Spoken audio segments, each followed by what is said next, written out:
பிரியாணி ஏதோ செய்கிறேன்னு சொன்னீங்க, மணி 2 ஆயிடுச்சு. ரெடி ஆயிடுச்சு பிலா. ஸோ இன்றைக்கி பார்த்தீங்கன்னா நான் வந்து ஒரு ஃப்ளேவர்ஃபுல்லாக ஒரு டிஃப்ரெண்ட்டாக ஒரு பிரியாணி பண்ணியிருக்கேன். ஸோ இதோட ரெசிபி வேணும் அப்படின்னா கமெண்ட்டில் ரெசிபின்னு டைப் பண்ணுங்க. ஏன்னா இன்றைக்கி நான் பிரியாணி பண்ணுறதுனால ஸோ ஆல்ரெடி நான் ஷூட் பண்ணனாலே 4 மணி நேரம் இழுத்துருவேன். அதனால் இன்றைக்கி நான் ஷூட் பண்ணல.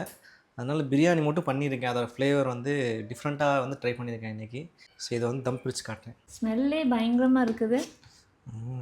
பார்த்தாலே நல்லா இது வந்து பார்த்திங்கன்னா கொரோனா அரிசியில் வந்து நான் பண்ணியிருக்கேன். இது வந்து பாஸ்மதி ரைஸ் கிடையாது. இது வந்து என்னென்னா பொன்னிக்குருணை, அந்த பொடிக்குருணை சொல்லுவாங்க பார்த்தீங்களா, அதில் வந்து ட்ரை பண்ணியிருக்கேன். ஸோ அதில் வந்து உடையாமல் உதிரியாக இருக்கிற மாதிரி வந்து ட்ரை பண்ணியிருக்கேன். ஸோ வந்து நீங்களே சொல்லுங்கள் இது எந்த அளவுக்கு இதெல்லாம் வந்து செமையாக இருக்குது. அரோமா வந்து செமையாக இருக்கும். எனக்கு தெரிஞ்சு இது பண்ணதுக்கப்புறம் வந்து ஒரு கடையை போட்டலாம் அப்படின்னு தான் தோணுது. இருந்தாலும் நமக்கு இருக்கிற டைம் பண்ண முடியாது. ஸோ இதோட ரெசிபி உங்களுக்கு வேணும் அப்படின்னா நான் ஆல்ரெடி சொன்ன மாதிரி கமெண்ட்டில் ரெசிபின்னு டைப் பண்ணுங்கள். மொத்த டீட்டெயில் நான் உங்களுக்கு சென்ட் பண்ணிடுறேன். பாய்.